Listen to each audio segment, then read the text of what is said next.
আসসালামু আলাইকুম বন্ধুরা, কেমন আছো সবাই? আশা করছি আল্লাহর রহমতে খুব ভালো আছো। আজকে তোমাদের সাথে একটা সুন্দর গল্প শেয়ার করব।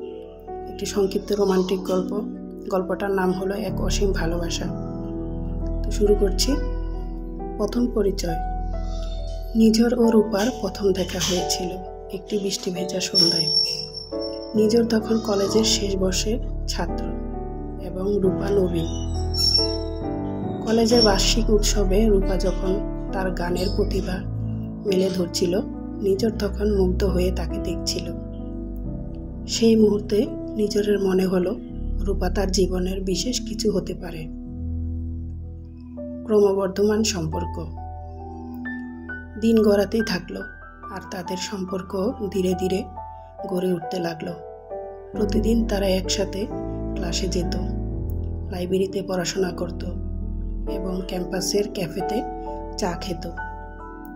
তাদের বন্ধুত্ব গভীর হতে থাকলো এবং সেই বন্ধুত্ব একদিন প্রেমে রূপ নিল। চ্যালেঞ্জ ও পরীক্ষা।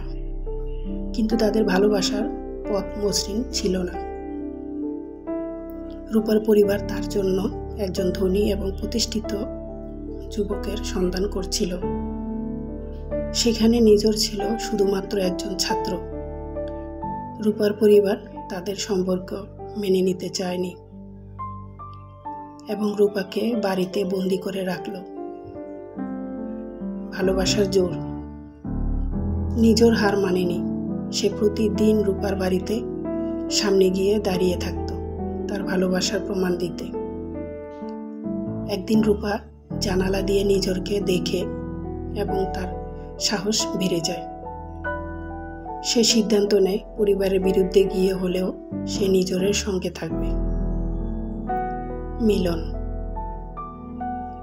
শেষমেশ রূপার পরিবারের মন পরিবর্তন হয়। তারা বুঝতে পারে সত্যিকারের ভালোবাসা কোনো বাধা মানে না। তারা নিঝর ও সম্পর্কে মেনে নেয়। নিঝর ও রূপা একসাথে নতুন জীবন শুরু করে। সেখানে ভালোবাসা ছিল তাদের প্রতিটি মুহূর্তে। এভাবেই নিঝর ও রূপার ভালোবাসা এক নতুন উচ্চতায় পৌঁছায়, যেখানে ভালোবাসার জোর সবকিছুতেই জয় করে। তো বন্ধুরা, তোমাদের কেমন লাগলো আমার এই আজকের গল্পটা? এরকম আরও সুন্দর সুন্দর গল্প পেতে হলে আমার চ্যানেলটা অবশ্যই সাবস্ক্রাইব করতে হবে আর অবশ্যই বেল আইকনটা বাজিয়ে রাখবে, তাহলে আমি প্রতিদিন নতুন নতুন ভিডিও আপলোড করার সাথে সাথেই পেয়ে যাবে। সে পর্যন্ত সবাই ভালো থাকবে। দেখা হবে নতুন আরেকটা ভিডিওতে। আল্লাহ হাফেজ।